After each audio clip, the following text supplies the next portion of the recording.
It's time for a Big Blue Kickoff Live. Nobody can ever tell you that you couldn't do it, because you did. On Giants.com. You know what I saw?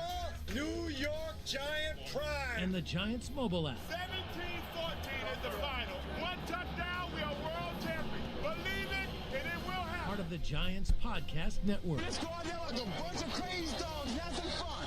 And welcome to Tuesday's edition of Big Blue Kickoff Live here on Giants.com, the mobile app, as well as YouTube. He is Howard Cross. I'm Lance Medow with you for the next 60 minutes. It is presented by Cadillac, the official luxury vehicle of the New York Giants. Multiple ways you can interact with us here on the program. You give us a ring, 201-939-4513. You could also follow and interact with us on Twitter, hashtag Giants Chat. I'm at Lance Medow, one word, last name, Medow. He is at Howard Cross 87. Howard is huge on social media, so don't shy away from getting his feedback. He loves to weigh in on absolutely everything. And we are broadcasting live from the Giants Podcast studio. It is presented by Hackensack Meridian Health.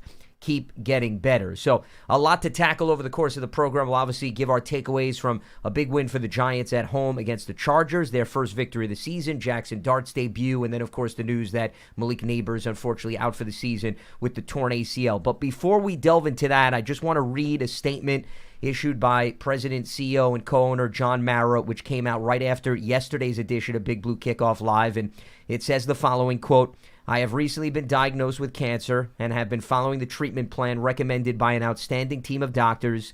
I'm feeling strong and optimistic, and I'm committed to seeing this through to a positive outcome. I plan to remain active with the team throughout my treatment, and I'm fortunate to be surrounded by incredible support, personally, professionally, and medically.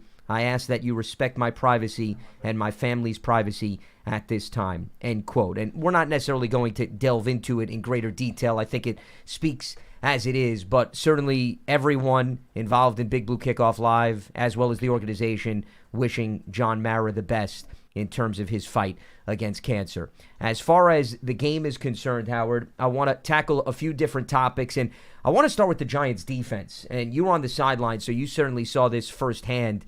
Really an impressive overall showing in the pressure department. You look at the numbers, they got a 50% pressure rate on Justin Herbert in terms of his dropbacks. And it's not even the sacks. You'll take that, but the quarterback hits, and it was the three-headed monster. It was clearly Abdul Carter, who had 5 of them. Then you had Brian Burns, and then, of course, Kayvon Thibodeau. And the Chargers did not score in the fourth quarter. They forced them to punt. And remember, that game was within striking distance. So a big play here or there could have been the difference. But the Giants' defense made by far its biggest statement of the season. Well, you know, the Chargers' offensive line was a little beat up. Sure. And you know, and then their left tackle went out, Alt went out, and then all of a sudden it was a jailbreak. They just couldn't stand up to them. And then that's what you want. You want to take advantage of guys when they're down. You got to kick them when they're down. I hate to say it, but you just do. And they did a great job of getting around. Burns had an incredible game. Thibodeau was doing good. Carter was doing good. Even Big Dex was getting in the backfield and chasing guys around. So it was fun to watch them all get after it like that. And Dex nearly had a touchdown. Now, if Dex he was close. If Dex would have ran into the end zone, that'd have been what 10 more yards. Then we may not have saw him for the rest of the game. I think he had ran as far as he could go. He would have needed the oxygen tank, is what you're saying? He would have plugged it in. I will say this, Howard. I think Herbert made a wise decision. If he went any higher, I don't think he would have had any luck taking out Dex. I don't know what he was thinking. He should have just walked off the field and just let him go ahead and run. You won't be back in the game.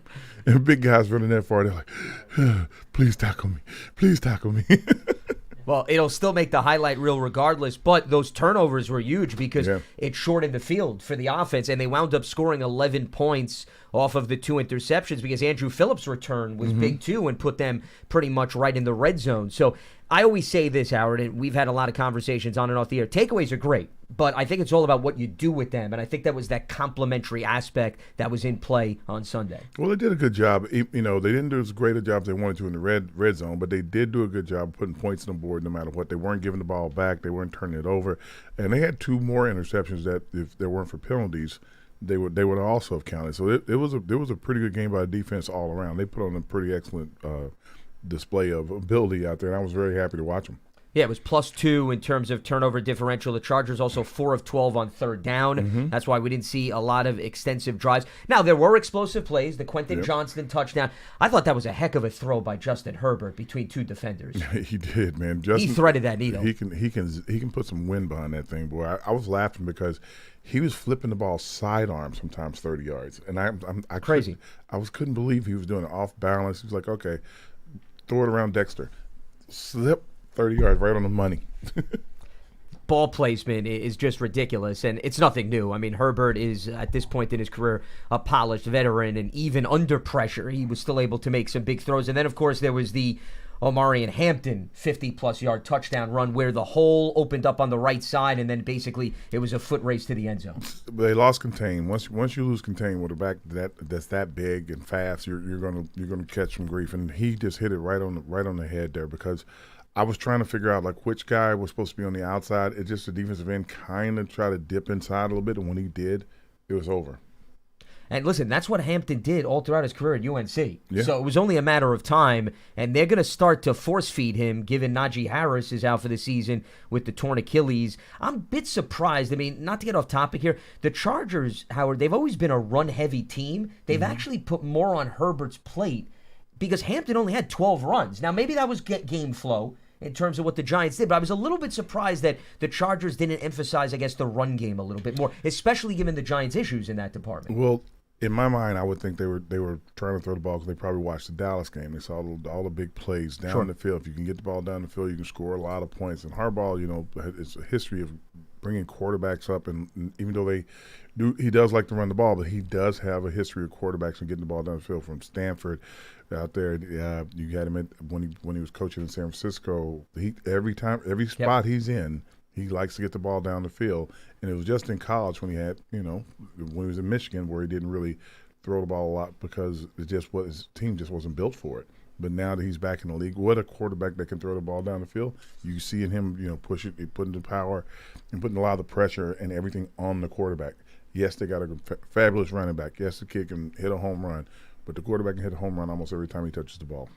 Well, speaking of quarterbacks, let's flip the script. Jackson Dart making his first career start, and to help the team get a W in front of the home crowd certainly was a really nice development. You saw the embrace with Brian Dable after the game. As far as Dart is concerned, we weren't surprised because we knew he had the athleticism and the legs, but boy, does he like to run when the opportunity presents itself. On the opening drive, the rushing touchdown, and we know he was briefly taken out of the game because of the long run. It was ultimately called back due to a penalty. But, that's what Dart brings to the table that I think is a little bit different than Giants quarterbacks on the roster as well as other quarterbacks that we've seen across the league. Yeah, I mean, he likes to run the ball. The thing is, he's going to have to learn how to get down, how to slide a little bit more. Yeah. He's a big physical kid. He wants to, have a little contact. But when guys run a long way to hit you, they tend to hit you pretty hard once they get there. So he's going to learn to get down. I thought he did a good job of, the runs weren't always designed runs. Sometimes there were RPOs where he would pull the ball out, reading the defensive end. If the end was coming down hard, he would just pull it out of the running back's stomach and run up the field. That was designed. You could see it happening every time that the Scadaboo or Singletary was running to the end. If the end came to meet them, he would pull the ball out and run. They're going to develop that into the pass also. Once they can stop that end from coming, if it's designed that way, they'll be able to have a quick hit over the top, and then they'll get some quick yards out of it. But it looked good. He was smart. I saw him throw the ball around. We were just talking about how Herbert threw the ball around somebody. I saw Dart throw the ball around people too. So that was good. He changed a lot of arm angles. That helped out a lot. Guys caught the ball for him, and they went up and made plays for him. So that helps out. And when someone asked me how will Dart play in the game, I said as long as the others play well, he'll play well. Hey, it's all about the environment around the quarterback. We've talked about that for ages, and we saw a little bit of the sidearm throw even in the preseason. Yes. So we know he has the ability with the different arm angles, as you mentioned. As far as the playmakers, it was a modest passing game, and that was because they had success on the ground. They ran for a $161, 111 through the air, but now the question becomes, okay, Neighbors is no longer in the equation, and it goes without saying he's your best receiver. He's going to draw attention with opposing defenses. the Giants are not going to present that, Howard, anymore in the receiving corps. So you know how defenses approach Dart and company is going to change. They don't have one wide receiver that you have to maybe roll coverage over to. So I could see it being a spread the wealth mentality now moving forward. Darius Slayton, you have the veteran, Wan'Dale Robinson. But there's a golden opportunity for another wide receiver now to at least get additional reps and routes. And the question is, can a third option emerge who's not necessarily a tight end? Well, Hyatt's is still in the equation. Yep. We got Bo Collins also still in the equation. Two guys that can really get down the field and spread the field with their length. Bo especially, because he's a really tall guy, can really cause some problems. We saw him in the preseason catch a long pass, and they were going to him often. And Dart, that's when Dart was being the backup. He would be probably running scout team. When he's in scout team, he's throwing the ball to Bo. He's throwing the ball to Hyatt. So these guys are familiar with him, and he's familiar with them. So it's going to be interesting to see how Coach works them into their offense in the passing game. Well, Hyatt we talked about all offseason, right? Yep. Huge opportunity in front of him. Unfortunately, he was a little bit banged up during the preseason, and now his number, to your point, is going to be called again. And if they can get him on the field and he can build that rapport with Dart, that's the vertical threat that they're desperate to involve consistently in the offense. Here's another guy that I'm intrigued by. What about Gunnar Olszewski, who showed some flashes as a receiver we saw, and he's a little bit more experienced. I wonder how much more chances he'll get. He is involved in special teams, Howard, but I wouldn't necessarily mind if perhaps they opened up the offensive playbook, because he showed even during the preseason that he's capable of being a playmaker within that facet. I like Gunnar also as a receiver, but I think that they need a returner. You can't risk having him get banged up out there, especially when he's doing punt returns and the ball's been, I don't even explain how they're kicking the ball in there. It's wobbling through the air and stuff. Sure. It's bouncing short, and you need a guy out there that's really confident and understands all the spins and what could happen or where he needs to be to catch the ball. If he goes out and just gets nicked up as a receiver, that really puts pressure on the return game and special teams. Well, and I think also it's a reminder, without Neighbors in the mix, the importance and value of the run game in conjunction with Dart. Cam Scadaboo now is the featured back with Tyrone Tracy sideline, and we know he runs hard, and he was productive, and he could take on contact, but they're going to need him to set up extremely manageable downs, especially without Neighbors out of the equation, because I understand this is maybe stating the obvious, Howard, but you don't want Dart facing 3rd and 11s and 3rd and 13s. I don't think they have the personnel to sustain that, and I think that's a very precarious spot to put a rookie quarterback in. Well, it also puts a lot of pressure on your offensive lines. But talking about Scadaboo, watching him run is very entertaining in the sense, if you stand in the end zone and you're watching him, you would know this, not that tall. Thanks for the reminder. I appreciate it. Yeah. But I haven't looked in the mirror lately, but now you've opened up the horizons. But when he's running the ball, like he's behind the offensive line, and he's jumping over their legs and under their arms at the right moment, and then putting his feet in the ground and starting to run. It's funny because you don't usually see back where you're like, most backs will be like, okay, there's no hole there. He literally jumps between the guys like tweak, and then starts to run. I'm like, that's pretty funny. And sometimes when he does it, it shocks the linebacker because the linebacker did not see him coming. He's looking for him. He's and then all of a sudden he pops out. Because in theory, there's no hole here. And he's running through that spot. So the linebacker's like, what? Wait a minute. So how do you do that? So like, I can see them, you go into the sideline, they're talking to each other, trying to figure out like, okay, we got to try to figure this out earlier. We got to slant or something to keep him from jumping between the guys and running upfield. And that. Like I said, he runs like he's a really big guy, but he's a small guy. And that's kind of an advantage he has. Well, and he also punishes the opposition too when you combine the element of surprise with the fact that clearly he's hard to bring down. Yeah, you don't want him on the secondary guys. Secondary guys do not want to see him. Here's the thing I'm worried about though, because he runs head forward. Not shoulders, not behind his pads. He really runs head forward. And the Red Caps, these are the guys who are the independent guys that are checking for injuries and head injuries specifically. eventually somebody's going to like blow the whistle and say like, hey, can we get him out for a few minutes and talk to him and everything. So I that's the thing that I worry about more than anything else. Not that he's going to get hurt, not that he's going to get a concussion, just at an inopportune time, like what they did with Dart. They'll say like, hey, we need to see you on the sideline. And Dart obviously didn't hit his head. He was just tired. Sure, yeah. Like, and he was crouched over. Bring him out of the game. He's like, what? So now he knows he's got to pop up and get back to the huddle after 70 yards. Well, he reflected on that after the game, Howard, and he said, listen, anybody that runs that distance is going to be tired. But as you well know, the individuals up top, it's all interpretive. It's based on optics because they're not next to you, so they don't know whether or not you hit your head on the turf. They're going based on he looks hurt. He just took a hard hit, so therefore we're going to be careful. And I don't blame them under the circumstances. It's a different game.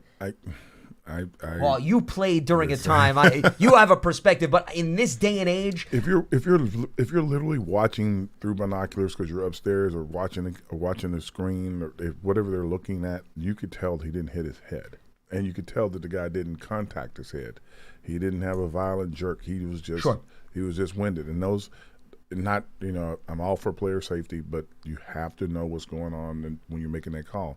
And I guess better safe than sorry, but man, can you imagine if that was like the drive that we had to have at that moment? And there's a minute left in the fourth quarter, is what you're saying. Yeah, I get it. It could be crazy. No, and I'm with you. I understand, I guess, why they're being extra cautious. And in the big picture, he barely missed any time. It was a very small sample size here. Just don't like it. No, and you love the attitude, the fact that he doesn't want to come out of the game. And we saw that even during the preseason and even the plays or two that he came in previous regular season games when they used him as a runner. So you don't question his drive. I mean, if you didn't want to come back in the game, I think there's more to question. But I guess I understand where the league is coming from. But I think he learned a lesson about you got to be careful in terms of what you demonstrate after a play like that because it's possible. You got to pop up. Exactly. Let's get back to the huddle. Let's go, guys. That's crazy. 100%. And on a related note to that, one of the things you mentioned I want to piggyback off of is red zone inefficiency, which is what it's been because they only scored a touchdown on one of the two interceptions, and previously in the first three games that had been their Achilles heel. You just wonder, does Dart's threat as a member of the ground attack create additional opportunities creativity-wise for them to be, Howard, more efficient in punching it in? That, I think, is the million-dollar looming question here. Well, I would say this. He played in a game. He was in the red zone. They still had their issues in the red zone, so there's your answer. I think that, if I'm trying to coach the red zone, if I'm trying to figure out ways, I get man hurts, I get Bellinger in, and I start putting pressure on the defense where you've got two guys that can, handle themselves blocking, so they can block on the edge, and if they decide to release and go into a route, you got two big targets on the field. So I think the tight ends are going to have to find a way, and they're just going to have to find a way to get involved with the red zone area because they're the biggest threats, the biggest people on the field, and it could cause these DBs, these linebackers, these edge guys a little problem if they're worried about this guy releasing out into a pattern. And when you're worried about somebody releasing out into a pattern, you don't really come off the ball to hit them that hard because you don't want to miss. And if you're afraid to come off the ball and hit them that hard, then you run the back right behind him, and you got a first down. So that's how I look at it. And in fairness, the Chargers had the number one red zone defense coming in. Teams were only scoring touchdowns 47% of the time. So, I mean, they had been pretty stingy in that department. Well, the Giants had an issue with the offensive line. They were only bringing four guys, right? And we had like 5 sacks or 4 sacks or whatever it was. For whatever reason, the one defensive end, they almost like refused to block him. And I'm like, why is it like I'm like, if there's only, that means there's 5 guys blocking 3 guys. So I couldn't figure that part out. It just didn't make. I said maybe it's a RPO and I'm just not seeing it correctly or something. But almost every time he came, he got there, and it's because no one put a hand on him. Yeah, Tuli Pulotu had 5 quarterback hits, 5 tackles for loss, 4 sacks, and 10 total tackles. I'd say that's quite a game. Yeah. Had a field day. And he's the big guy filling in for some of the injuries that they've had up front. But he put his stamp all over and was huge in the red zone. A big reason why the Chargers were able to rally and remained in the game. But I guess getting back to my point, I'm looking back at the red zone plays. And they got Theo Johnson in one of the touchdowns for that. But prior to that, Scadaboo wasn't getting much push, no gain. And then the previous one, the killer was the Greg Van Roten false start. I mean, you eventually all of a sudden come to the realization, all right, now we don't even benefit from being at the 3. We're pushed back to the 8. And then they did run Dart once for a yard, but then they gave it to Scadaboo. So that's why I was just wondering, does the element of surprise... Now, in fairness, opponents are going to eventually catch on. Dart has design runs, and he has the tendency to run, so it's going to be that game of chess here moving forward. Remember, this was the first legitimate NFL film that teams... are going to have. So the Saints are going to have a much different perspective compared to what the Chargers were looking at coming in, which was more college film and a very limited group of preseason snaps. Yeah, but that's why I said that's why your tight ends are going to be very effective in the red zone going forward. They can post guys up, put them on their hip, and he is very, I guess you would call it specific where he throws the ball. He can put it in the right spot every time. So it's going to be interesting to see if they can figure out how to do that. Last thing I want to touch on before we open up the phone lines, and appreciate everybody tuning in here. Lance Medow, Howard Cross with you on Tuesday's edition of Big Blue Kickoff Live. When Dable spoke to the media yesterday, he was asked about just Dart taking command of the team and the interaction with players. And one of the things that was brought up in the post-game press conference is the play that sealed it when Dart connected with Theo Johnson, and that pretty much helped the Giants run out the clock, that was a play in the playbook, Howard, that it wasn't designed for what Theo ran, but during the week, Jackson told him, listen, if they give us this look, I want you to make that adjustment, and it wound up actually coming to fruition during the course of the game, and it just seems as if Dable has a great deal of confidence and flexibility in Dart, even though he's only one start into his career. And I think that at least is something that stands out in terms of, A, his knowledge, his comfort level, and his command of the offense thus far. Well, he spends a lot of time with Dart. He's when he came in, just trying to get him up to speed as quickly as possible. He also has known him for a long time. So those two qualities just by themselves make them a good pairing. It's going to be interesting to see if his offensive line can hold up. Can they continue to keep him upright? Is he going to be able to continue to run at the pace that he's running? Can we keep the backs going the way they're going? And that's another thing. We're going to have to have another back. We had Singletary and Scadaboo and nobody. So there's going to have to be. Well, they got Turbo on the practice squad, so they could very well call him up. I don't know how many games he gets to play before they have a problem with it, but they're going to need another back. They just have to have one because anything could happen. No, without a doubt, over the course of a game or in the event that something happens in the next game or two. I mean, once again, you could still call up a player for the practice squad. I think maybe the way they're looking at it, though, is, and this goes back to my initial point about Dart is almost your third running back. Not to say that you want that. I understand, Howard. No, I'm not campaigning, but with the way that this offense is operating right now, it's Dart, Scadaboo, and Singletary, I guess, is the component of the run game, even though he's your signal caller. Okay. Well, again, I think you need a third back. No, and your point is well taken. Yeah. I just think that probably at least what influenced going into this game was some injuries elsewhere. I know. Coming in. Yep. But moving forward, when they have the numbers game cooperate, Turbo can easily be called up, and he could be the third running back. And could be also a potential candidate in the return game, too. Yes. If you want to move Gunnar Olszewski more into what we were talking about earlier as a receiver. That I think can really help. That could really help. Yep. Yes. Absolutely. All right, let's open up the phone lines as we move forward here on Big Blue Kickoff Live. It's presented by Cadillac, the official luxury vehicle of the New York Football Giants. And we are in the Giants podcast studio presented by Hackensack Meridian Health. Keep getting better. And we start off the festivities with Carl in Syracuse. Carl, welcome aboard. What do you got for us? How you doing, guys? Great. Doing well. What's on your mind? Almost forgot what it felt like to win. Okay. I want to start with a comment about Dart, how you said he was very commanding. And it definitely wanted to point out how poised he was on that, backed up against the goal line on the off-script play, running to his right, and just directing wide receivers to come back. I mean, great decision-making. That was he did a good job right there. Yeah, I believe that was Darius Slayton who he was calling back for that play. Yep.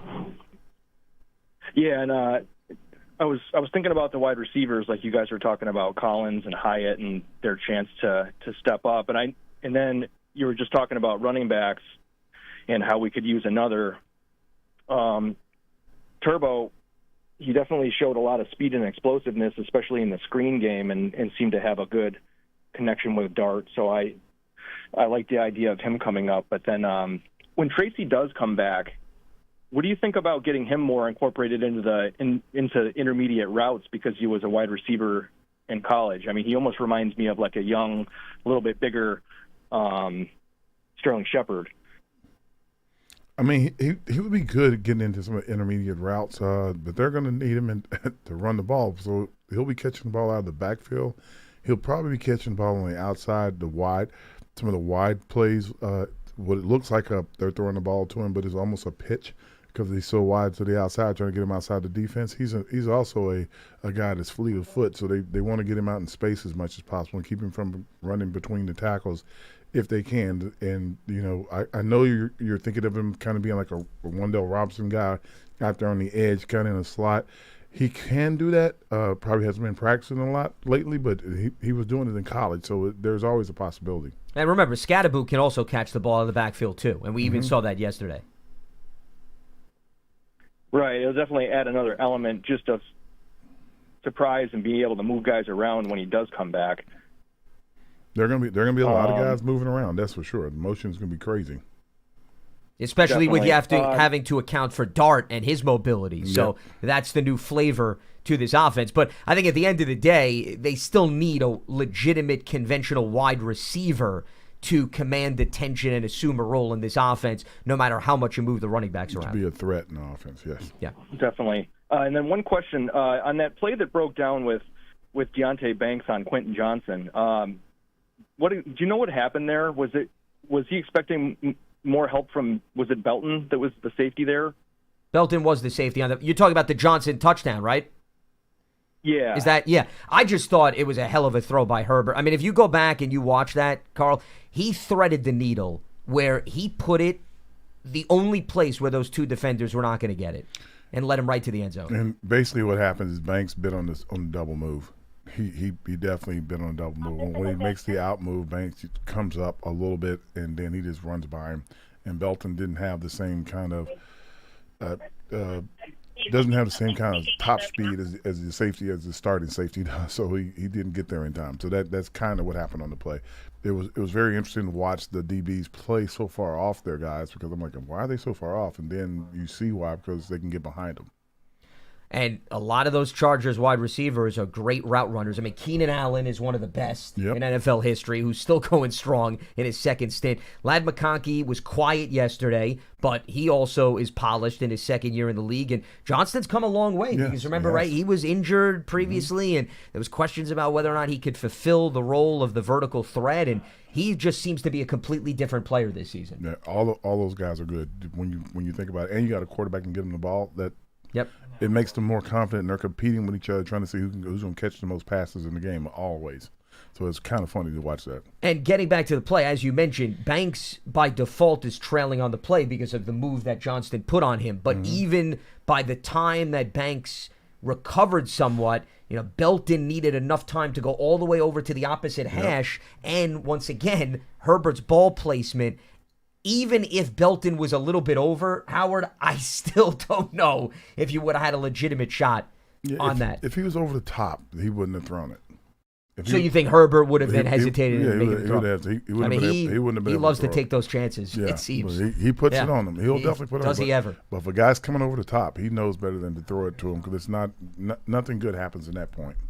Let's head back to the lines, and we check in with Jay in Phoenix. Jay, what's happening? What's up, Jay? Hey guys, how are you? Doing well. Good. Good. I just have a question about the wide receiver situation, and I was just kind of thinking and wanted to see if you guys knew. When we've put now Malik onto the IR, our roster's down to 52 people. Can we go into a game with 52 players, or do you have to have 53 on a Sunday? Because my thought is that you can elevate guys to the practice squad, try them out each week, and see which one fits. Little Jordan Humphrey or Marset or Smith Marset or there's another Dalen Combry. So I'm just curious how that works, and then I just have a couple suggestions on who we might be able to look at who might fit in the system. Well, to get to your question, you remember you're calling players up from the practice squad each week that is in addition to the 53-man roster, and then that impacts how many inactives you have. So you don't really have to worry about 52 versus 53. That doesn't prevent you from calling players up the day before from the practice squad. So you could still implement your philosophy where every week you bring up a new player, because remember, there's a limit on how many times you could call up a player before you have to put them on the 53. So you can still do what you're saying, but I don't think you need to get caught up in, do you leave a spot open? You could still call up a guy even if you have 53 on the roster. And I find it very hard to believe that they're going to operate with just 52 because of other needs on the roster. Yep. Right. Okay. Yeah. And then the two guys I was thinking about was they know the offense. They're both on practice squads. Isaiah Hodgins is with the Steelers, and then Gabe Davis up in Buffalo. Both of them know, Dable's system, so they might be able to fit and acclimate quicker than, some other free agent out there who's got to learn everything. And those two guys Hodgins has proven successful. His best cluster of games was with us in 2022, and Gabe Davis, if he's healthy, I think might be a good fit too. No, both names that certainly have ties to Giants personnel, and appreciate the phone call. Keep in mind, Gabe Davis, according to reports, had conversations with the Giants, and it never came to fruition. Okay. So I think that may mean either he didn't want to come here or vice versa. Once again, you can read into that as much as you wish, and they went with other options. And Howard, I say this. There's a reason why Jalen Hyatt is on the roster. There's a reason why Bo Collins is on the roster. I would think that the Giants are going to give these two guys every opportunity, and I'll throw in Gunnar Olszewski as well, who I'm campaigning for, to run with the opportunity and the job as opposed to bringing in somebody. Because, even if you bring in Gabe Davis and Isaiah Hodgins, remember, the offense has changed since Hodgins was here last. Okay, Yep. He has no chemistry with Jackson Dart, and the same thing is with Gabe Davis. So the two guys that were in camp, and at least here, like you said, with the scout team and the second team, I think have a better chance of success in the short term than any of those other two names, even if they may have some familiarity with the scheme. Well, I think the guys we're mentioning, with Hyatt and Bo, is I think they're going to get the opportunity, and the reason why I think that is because they've been active every week. It's not like they've been inactive and standing on the sideline and okay, we don't need you this week. We're going to bring somebody else in, or that they've been active all the time. So by being active means they're actually running plays in practice, means they're actually getting reps and getting opportunities in practice, and they're doing the scout team stuff as much as possible if coach will let them. I don't know how the rules work anymore, but doing some scout team stuff as well. So those two guys have had some interactions with Dart for the first three games, and then this game here they've probably also had interaction with him during practice as well. So I think they're going to get an opportunity. They're just going to be ready to take that next step. I'm completely with you. Another name that we haven't brought up who is in the mix on the practice squad, little Jordan Humphrey. Yeah. So there's another guy, and he's a little bit of a bigger frame. Much bigger that frame. maybe offers the receiving corps something different that they haven't necessarily showcased. Yeah, the receivers are good. They've been catching the ball. They've done a lot better. Did a much better and cutting down on the drops and stuff, which has been exciting. Now they got without Malik there, we're going to figure out some more interesting ways to use the receivers. I bet they're going to get more involved in the run game. They'll be blocking a little bit more. That'll cause them to be open quicker when they want to run the little short routes. Because if you're blocking, the guy's looking for you to block, then he's not coming and crashing down the whole time. He's trying to make sure he's not going to get knocked in the head by and I should say knocked in the head, but he's trying to knock down from a guy coming from the outside in. Want to get to some questions also up on YouTube. Appreciate the audience weighing in addition to the phone line. So Scott says, any news on Jackson Dart's hamstring? Was it a pull? When Brian Dable was asked about Dart and how he's feeling, he said he was fine. He didn't necessarily elaborate. And even Dart after the game mentioned that he was just tired from the run and was stretching himself out more so than it being a lingering issue. I was wondering, where did the hamstring thing come from?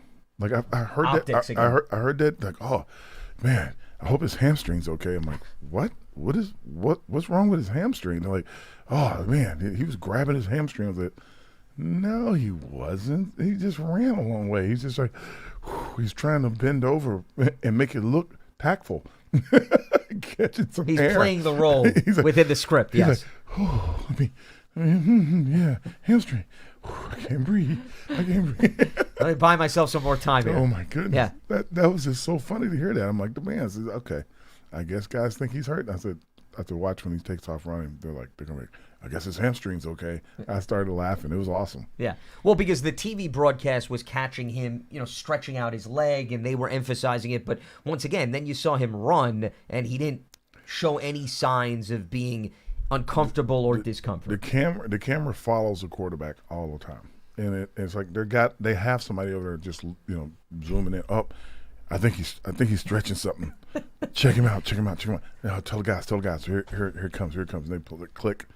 Oh yeah, he may have something there. They're like they're speculating that the speculation was wrong. So they have a camera spy on the quarterback they have a in terms of the production team. Trying to find something, or whoever they want to follow on the sideline. They do it all the time. Yeah, and I laugh about it. His pinky finger not extending fully on his throwing hand. May want to look into that and watch whether or not there's enough spiral on his release here moving forward. Or he just missed the can with the cup after the Gatorade. He should have been able to hit that from that distance. It might be something with his wrist. I don't know. Here's more of a schematic question, Howard. This comes from Joe on YouTube. Assuming we will see 8 in the box next Sunday because of the emphasis being on taking away the Giants' run game and accounting for Dart, how can we take advantage of it in the passing game? How can you run successfully against 8 in the box? Run successfully? Well, the first thing that happens is that I send Hyatt like blazing down the field and throw the ball up to see if they're willing to put up with that, and I might even put Bo on the other side, and then and put Slayton in the slot, and just like, okay, let's see what you guys got, and just let them go. And they're like, okay, if they hit one of them or they get a pass interference, they will back up. That's what I would do. I would not just throw the ball to the receivers. I throw the ball deep to the receivers. In order to do that, the offensive line is going to be able to hold up and give Dart a little time, but that would be the exact thing I would do right off the bat. It's like try to hit them deep early. I know that puts you behind the sticks if you don't get it, but it does draw the attention of the entire defense when they're like, okay, they're going to try to hit us with bombs. So that's what I would be doing. And that's why it goes back to we were talking about the vertical threat and the necessity of that, because if it's crowded up front, go for the home run, and if the home run works, now all of a sudden it gives them some second thoughts. Yeah, absolutely. Because they need to account for some of those players deep down the field. That's why when you talk about the Malik Neighbors injury, it's more of how defenses are going to respond to the Giants personnel, because, and you know this, Howard, from your playing days, when defensive coordinators get in the room and they look at the opposition, at least we've heard this from even present day DCs, they say, okay, who cannot damage this game that we're going up against, right? At least that's a common phrase and a common element. They like, we don't want this guy to beat us, I guess is what you're trying to say. Exactly. And they double that guy. They make sure you know where he is, you know the number of the guy, which guys are going to be, and they're going to have to find a guy. And right now, I would say the guy they're probably looking at is Robinson. They're looking at Wendell, and they're like, okay, somebody should be able to put a hand on him. Don't let him have free releases. So they're going to be spending a little extra time trying to get to him. That means he'll be in motion a lot. Where he already is off the ball because he's in the slot. That's going to be the thing that they're going to be trying to keep him from getting started, and that'll give the opportunity to the other guys. The other guys will have like plenty of opportunities now. Slayton's going to be – he's a secure receiver. He'll be ready to get the ball. He's been quiet this year, but he runs good routes. He has good hands. Yep. He'll be catching the ball. The big thing is going to be, can you get guys down the field deep? And that's where Hyatt and Bo are going to come in. Well, there was an example. I'm glad you brought up Darius Slayton. Remember, he drew a penalty later in the game when Dart was taking a shot into the end zone because all of a sudden they didn't account for Slayton's got some speed and he's got that vertical element to his game. So, those are the types of plays. Even if it's not for a big completion, but it gets you a flag down the field, it's the same thing. Great play. You take a flag on the one every time. Exactly. All right, let's head back to the phone lines here, and we check in with Randy in California. Randy, welcome aboard. What do you got for us? Hey, good morning, guys. Good morning. Hey, I'd like to send my heartfelt out to the Mara family. I heard that he has cancer, and that's, I hope he's okay. Absolutely, and we read John Mara's statement off the top of the show in case you're just tuning in, and we certainly echo your sentiments. Yeah, I mean, we can all sit there and look at him and blame him for a lot of things, but you know what? Not right now. Let's give the guy a break. As far as without Neighbors in there, what do you think the offense is going to look like? Because someone's going to have to step up, and this is a good way to find out who's going to step up and stay on the team for next year and forward and what we got. Because you got a lot of guys fighting for contracts. So it's time to step up, don't you think? Yeah, that's what we've been talking about for the last few minutes, is that which guys we think are going to get the biggest opportunities, like guys like Hyatt and Bo will definitely be in the game. They're going to have to be in the game for deep threats. We want to have the illusion of, or we want to have the ability to throw the ball deep down the field, to have everybody backing up to cover him. We know that everybody's going to be trying to step up into the box, maybe 8-man box, trying to get up to get closer to Scadaboo. They don't want the offensive line to get too much confidence and get started knocking guys out of the way. And once you see the technique that Scadaboo runs with, that kind of causes a problem for guys, because he's not necessarily running through holes. He's jumping over guys' legs, and he's creating his own hole, so to speak. And when you can't see him, he's on top of you real quick, and it's hard to tackle him because he's already so low to the ground. So it's been a bit of an issue for some of these guys. They're looking around. If they don't get him in the backfield, he's harder to hit because he's coming up from behind. Like, oh my God, there he is! Like, he kind of appears on you right away. And Randy, appreciate the phone call. Thanks for giving us a ring. I think you want to tap into, which is what you're hitting on, the athleticism of some of the talent you have now. That doesn't mean that it should just be all short passes and hope for the best with Yak. No. But I think you can at least play into Scadaboo, Wan'Dale Robinson, and some of these other elusive playmakers that if you can get them out in space, and the defense has to account for Dart's mobility, that maybe that can at least lead to productive drives without getting the 45-yard to 50-yard home run. Well, yes, but I think the rollout's going to be going to start to come into play. Dart's going to be outside the pocket, some of you saw, and I think that's just going to be because he called Slayton back on the play when he was outside. They're going to look at that, and they're going to be like, okay, now we can have some options. We can have some comebacks. We can have some goes. The thing that I would love to see is for them to set up that bubble screen, the play that I hate the most in football, and the guys that are in the front that are supposed to block just take off, because the DBs will be sitting there trying to get to the receiver that they think that they're going to throw the ball to, and I never see anybody do that. I'm waiting for let it be our team. Coach Dable, if you're listening. And I'm sure he is, yes. But that is something I would love for our team to do, because every team seems to try to block those guys out there, and the DBs are getting smarter and smarter, and they're pressing more and more to get to the guy. So I'm like, all right, time to pump it and let it ride. Let's see what happens. So I think that's going to be something that's going to come up soon. Once you do it once, they'll back up forever. But you also just brought up an interesting point, Howard, with respect to the comeback route by Darius Slayton. Mm-hmm. Now receivers also need to account for Jackson can extend plays. Yeah. And that means in terms of your route running, you may run a route and all of a sudden you look at the line of scrimmage, he's still running around, which means a level of adjustment has to come into play here so that you maybe help out your quarterback to still salvage a play. Well, they're scramble rules. Now, I don't know what the rules are for this particular team or what this particular offense, but there are always scramble rules. If you're deep, you come up. If you're short, you usually go deep. If you're across, you come over. If you're over, you go across. You're trying to create more space for yourself and find open windows.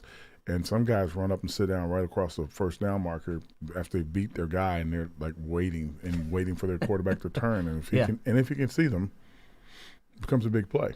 So, like I said, it's going to be interesting to see if Dart starts to get outside the pocket a little bit more, because now he's out there. You got to come up to try to get him. If you don't come up to get him, he's going to run the ball. So all of a sudden it becomes more pressure on the defense to try to figure out another way to get in front of him, figure out another way to slow him down. I think that's going to be one of the things that's going to help him out a lot. It's going to help out the offensive line a lot, because once you get out in space on the side, all hell could break loose really quickly. Let's head back to the phone lines. Doug is in New York joining us here on Big Blue Kickoff Live. What's happening, Doug? Doug? Hey, what's happening? Doug going once? Hi, yeah. Howard hey, Doug. and Lance. Coming back to Jackson Dart and little Jordan Humphrey, even if they brought him up, isn't the rule you only can dress 46, or did that change since COVID? No, there is a limitation in terms of, yes, you get the roster, let's say, to 55, and then I think it's 48 that you can have active because of the 2 additional spots. So you have some wiggle room, but yeah, you can't have everybody active. No. Clearly, you still need to have your set of inactives. So then that might be, they'd have to switch somebody out, or if they brought up Jordan Humphrey and want to use him, they'd have to switch somebody out that would be inactive, that has been active before. Correct. Well, just like, for example, when they called up Tamon Fox because of injuries, then all of a sudden you got to sacrifice somebody. So, yeah, you don't just call up a player and then you add him into the mix. You're going to have to then take away from another position that could be healthier, or a position that you think you can get away without having one less personnel. Well, here's the other thing about this. I know what we're talking about, but we have to remember that Neighbors is down. So now there is an open spot. Which means they're probably going to call up a permanent wide receiver as part of the 53. Yeah. So one of those guys on the practice squad that we're talking about is probably going to be the next guy called up to make the 53, Doug. So you're already going to have an additional wide receiver. But if you then wanted to call an additional wide out up to give yourself more options and different routes for Jackson Dart, I think that's something that certainly is feasible. Yeah, so they're kind of competing over there in that spot right now to see who's going to be the guy that comes up. Well, the only reason I mentioned little Jordan Humphrey, because I remember that him and Jackson Dart made some big plays in preseason. So yeah, he threw the touchdown to him at Buffalo. A connection that probably be easier for them in practice to develop some special routes for them to run. But thanks for everything. Yeah, you got it, Doug. Appreciate the phone call. I mean, that goes back to what Howard and I were talking about earlier. You had mentioned Dart had been on the second unit and then with the scout team, so he's worked with several of the guys that are on the practice squad. Yes. But I don't think little Jordan Humphrey is going to all of a sudden leapfrog Jalen Hyatt and Bo Collins. He's also a different wide receiver than the two of them. But is it possible that through the conversations that Dart has with Kafka and Dable, and he says, hey, when I worked with little Jordan Humphrey in the preseason, he ran this route. I thought we had success. Maybe we can work it in if they choose to call him up. I think that's reasonable. Well, again, I know they need to call somebody up, maybe, or they need to call up the Turbo and let him be the running back. And there's a lot of different options there. And would you say move Olszewski over to receiver more, getting more action in the receiver role? I don't know how they're going to do it and which guy's going to do what, but it just seems like, like I said, they have another receiver on the field with Olszewski. And if they bring Turbo in, I don't know if he catches punts or not, but if he can catch punts, then all of a sudden you got your extra back, you got your extra returner. Now we can get a little more action out here. Well, Turbo certainly is capable of special teams. I mean, I covered him when he was at Columbia, so I can tell you he's got that in his history, and that's why I think he's intriguing from that standpoint. But once again, they may, and I'm just looking at it from the outside looking in here, I think right now, even though you mentioned they could use an additional running back, prioritizing the receiving core is number one, more so than I think any other facet on the roster. Because, granted, they still have Darius Slayton, you still have Wan'Dale Robinson, and you have Hyatt, and you have Bo Collins, but given in the blink of an eye, Howard, within a game, you can lose a guy. And Olszewski. But if you don't want to use Olszewski as a wide receiver, I think you have to protect yourself with perhaps that fifth wide receiver, at least somebody that is versatile enough to run routes. Okay. So that's at least how I would be leaning at it based on the initial stages. Even if they bring somebody in from the outside of the organization, I still think they're leaving that roster spot open to prioritize wide receiver more so than any other position. Because, once again, based on what also Dable said in yesterday's meeting with the media, knock on wood, it seems as if they came out of yesterday relatively healthy outside of Neighbors. Yeah. So it doesn't look like they have, a necessity. We're getting a little bit physical with one another here, so you got to watch out for me. Make those small jokes early.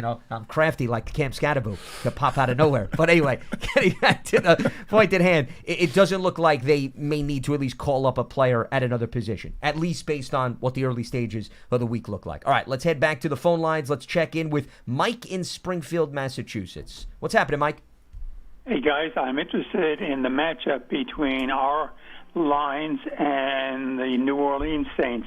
I'm worried that our offensive line will not match up well against the New Orleans line, and vice versa. I'm wondering whether or not we're going to have the same opportunities with our defensive line against New Orleans lines. And I'd appreciate your comments on that, guys. Sure, absolutely. And we'll let you go on that note. It's a really good question, and I don't mind at least jumping into a little early preview. There is news. One of the players that the Saints has relied on, right guard Cesar Ruiz, is going to be out. Mm-hmm. So just like the Chargers, they're already down one of their starters. And I think you brought it up, hey, you got to take that into consideration context-wise, but also a big part of the NFL, Howard, is they don't feel sorry for you in the NFL. If you're beat up, so your opponent then has a chance to take advantage. And the Giants took advantage of an unhealthy Chargers offensive line. Now, the Saints are not necessarily limping in to the same degree as the Chargers, but Ruiz is a starting offensive lineman.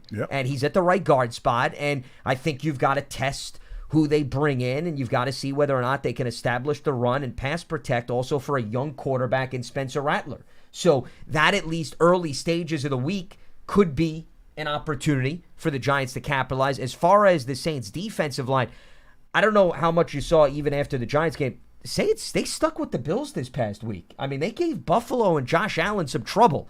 This is a thorn in the side of you type of defense, and you still have some veterans in this defense. I mean, Demario Davis may still be one of the best middle linebackers in the NFL. He is so well disciplined in helping stop the run. Chase Young and Cam Jordan are veteran pass rushers. I don't think they have the same degree as the Chargers, where there's maybe a game wrecker that you're like, oh my God. But I think they've got a lot of seasoned veterans who have plenty of reps under their belt, and they're pretty well-disciplined defense. So this is still not going to be a picnic for the Giants' ability to pass protect as well as run the football. I think the Giants are going to be okay against the Saints. I think that we are giving them a lot of credit. Yes, they kept the game close, but they didn't win the game. I think that everybody gets up when you see when you see Josh Allen standing on the other sideline, your defense is going to play a little bit better, and they've talked to each other and leaning on each other. Okay, we got to make sure this guy doesn't beat us, and of course we beat him. But you get excited for that. They're going to be looking at the Giants, and they're like, oh, this is our get right game. Excuse me. Yeah, because they're still looking for their first win of the season. I know you get emotional over the Saints. It's okay. I understand. This is going to be our get right game, and they're going to be trying to do everything they can to how we're going to confuse the rookie quarterback. So that right there, that one statement is the thing that gets teams all the time. When you do things that you don't ordinarily do, you also open up yourself to mistakes.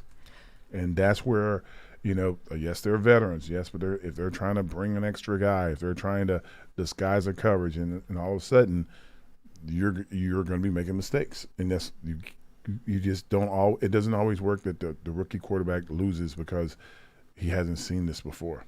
It's going to be hard for him. Well, you bring up, once again, another interesting point, and I remember looking over some of the statistics, how Jim Harbaugh fared against rookie quarterbacks during his career, right? And, barely anybody had success. So 9-1 or something like that. Correct. And I'm sure they're going to do a lot of that, again, with respect to, because the Saints' defensive coordinator is Brandon Staley. Staley, who was the former Chargers coach, coincidentally, before Harbaugh took over. But Staley has had a very good track record of being a savvy defensive coordinator. So I understand what you're saying, Howard, that sometimes you overthink things when you go up against rookie quarterbacks. If it was a newer defensive coordinator, I would be a little bit more concerned about maybe New Orleans thinking big and creative. I think the fact that Staley has done it before, been there before, this is not his first rodeo, maybe he doesn't fall for that dangling carrot that perhaps other defensive coordinators or other younger coaches would. Well, what's gonna happen is he's gonna wind up seeing Dart outside the pocket, and it's gonna throw off everything. If we're thinking we're gonna disguise this and whatever, they're gonna get caught because Dart's gonna be outside the pocket this coming week because he looked good outside the pocket, and they're gonna start designing plays to get him outside the pocket. That's gonna be harder on the defense. It's harder to blitz a guy if he's rolling away from the blitz outside the pocket and throwing the ball down the field. It's hard to blitz a guy when you're swinging the extra guy across the line to pick up that guy coming on the edge. So it's going to be interesting to see. I know Staley is a good coach, been around for a while, but if he was that good, he'd still be wherever he was before. all coaches keep moving around constantly. So do they ever? Yeah, it's not a forever job, so to speak. So it's going to be interesting for me to see how this coach, this coordinator, and these players, how they're going to handle, getting after Dart. Now, the one thing I can say is that it is loud in New Orleans. So he's going to have a system. They're going to be on top of it. They're going to have to know exactly what they're doing because it gets loud in New Orleans. And if they get in a game, it gets louder. So you got to take them out of the game early. And where the Saints have been taken out of games themselves, whether it's home or on the road, is they've had headaches on special teams. So maybe that's an area that could help out Jackson Dart as well as the defense. But this unit, they've got 11 sacks in 4 games, which is pretty good based on the math in the early stages of the season. And, I mean, it goes back to, once again, Howard, the principles we were talking about earlier. I think if you're Brandon Staley, you're going to come into this game, before you get consumed by Dart, you're going to say, let's contain Cam Scatterbill. Okay, let's put Dart in passing situations on third down so maybe he can't be thinking about erasing everything simply by taking off. And then if you do that, then you feel as if you have an opportunity to maybe get some hits on the quarterback. If the Saints don't solidify their run defense, you're going to make it very favorable for Jackson Dart. So before I think Staley tries to dig deep into those bag of tricks and all those other elements, I think he's going to emphasize, guys, this week we've got to limit the Giants' conventional run game. And if we do that, then we put Dart in more of a pass-happy situation, which the Chargers failed to do for the majority of the game this past week. Well, you're trying to get guys behind the sticks. That's what they say. You want to have 0 and 1 yards on the first play. If you can do that, then all of a sudden, the 2nd and 8, when it's 2nd and 9, it takes a whole lot to try to get enough yards to make sure it's manageable for third down. You're not always going for the first down on that. You're always not going for the first down when you're 2nd and 8. You're usually trying to figure out, okay, I just need 5 or 6 yards here so we have something manageable. If we get a first down, it's a bonus. And that's how your play calling starts to go. If he gets 4 yards on the first carry and it's 2nd and 6, then you don't know, are they going to run it again? Oh, God. Or what's going to happen? It's a guess again. And it becomes a problem. You're trying to make them as one-dimensional as possible.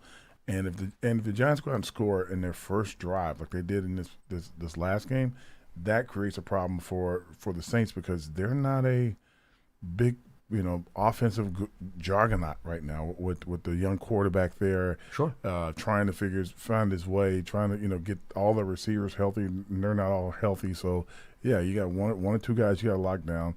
You still got a pretty good running back, and you got a quarterback he's trying to find his way. 21 points, okay? It's still hovering in that 17 to 21 point department. So you're still putting pressure on your defense to make plays. And remember, and once again, this is not to take anything away from Jackson Dart, and a victory is a victory, and brownie points don't matter in the NFL like college football. But Howard, as we talked about earlier, the interceptions shortened the field immensely. Okay, it's not as if they had to go 85, 90 yards consistently, the offense on Sunday. But he did it one time, didn't he? He did it opening the game, though, when things tend to be scripted and you have the element of surprise much more so in play than as you get into the later stages of the game. I think he'll be just fine. I'm not. I'm not doubting that, but I'm saying that all of these things, you got to put them into context in terms of what are you reading into from the first performance and what are defenses that are now scouting him thinking about. Well, I think something that helped out a lot also is that they ran no huddle offense. Pacing. So if you're running no huddle, guys can't get on the field, can't get out the field. The referee is not holding the ball to let you guys get set up, and it becomes a little bit of a stressful thing for the defense. The defense is like, okay, this is not good. And before the game gets started, they basically got their hands on their hips. That's what you're trying to accomplish. So. They're going to be talking to their team about pace. Okay, they're going to come out and try to go no huddle. Let's go. Let's get our guys in there.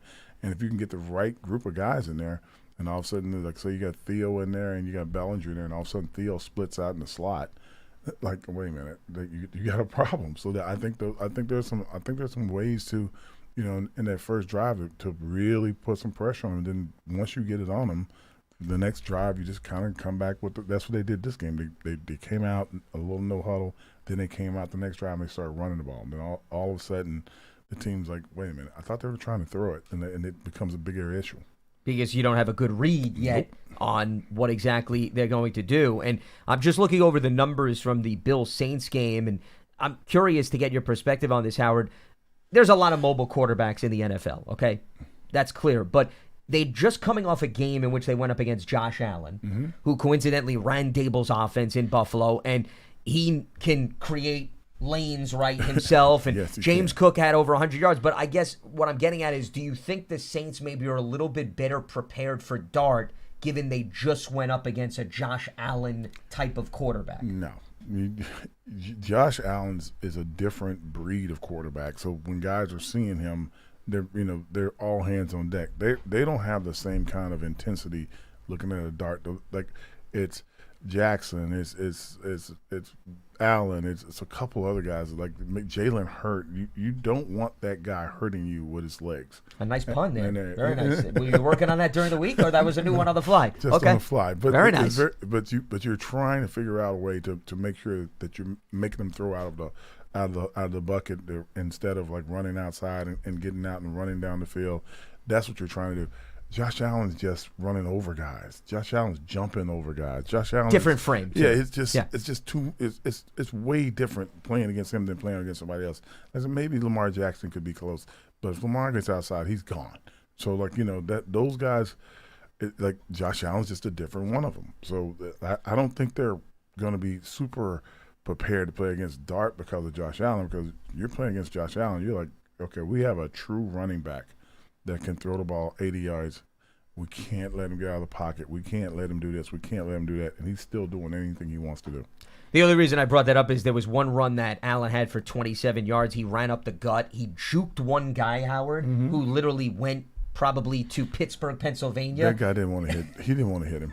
He just didn't want to hit him. Yeah. I mean, Dart certainly has athleticism. I'm not saying it's in Josh Allen territory, but I guess that elusiveness that you maybe have to account for. Okay. That's what I was perhaps bringing up as a means of comparison, but still way early in terms of putting him in that territory. But encouraging signs. Parcells would say, don't put him in Canton yet. Correct.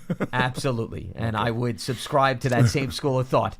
I'm not putting things too ahead of the curve here. All right, well, that's going to wrap up Tuesday's edition of Big Blue Kickoff Live. Appreciate everybody tuning in. It is presented by Cadillac, the official luxury vehicle of the New York Football Giants, and we are broadcasting from the Giants podcast studio, presented by Hackensack Meridian Health. Keep getting better. Reminder, the archive of this show and our entire podcast network is on the Giants mobile app, podcast platforms everywhere, and at giants.com/podcast. And if you want more puns on the fly, please, at Howard Cross 87, highly recommend it. And I am at Lance Medow, one word, last name, Medow. I may give you a pun, but Jalen Hurts hurting you, I don't know if I'll go that deep into my bag of tricks. I'm just throwing it out there. Appreciate everybody tuning in, Howard. An absolute pleasure, as always. Hey, it's good to see you, Lance. Absolutely, same here. Stay locked to Giants.com for all the latest, and we'll speak to you on Wednesday right here on Big Blue Kickoff Live. Have a good one.